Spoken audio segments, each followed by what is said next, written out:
Moving on to our next chapter, which is respiration in plants.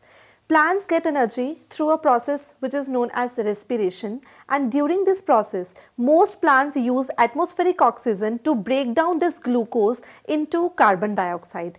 And what happens during this process, this complete complex molecule is broken down into a carbon dioxide and also water. Once water is released, energy is also released. However, in higher plants, oxygen and carbon dioxide, they continuously move in and out of the roots and stems through the outer layers of the cells. So this continuous movement of in and out of carbon dioxide and oxygen is occurring in the higher plants.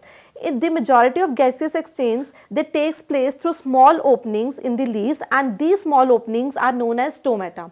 Through these stomata, the gaseous exchange always occurs. On each side of stomata is an oval shaped guard cell. So this is an oval shaped guard cell, and there are several accessory cells which also help in the exchange of gases, and together accessory cells plus stomata is known as stomatal apparatus. Now let us see opening and closing of stomata, how stomata opens and closes. Actually, what happens, the guard cells, they are known to, this is an oval shaped guard cell which helps in opening and closing of the stomata, and normal conditions the stomata remains open at daytime, but during night time the stomata actually closes. So this is a closing of stomata which occurs during the night time.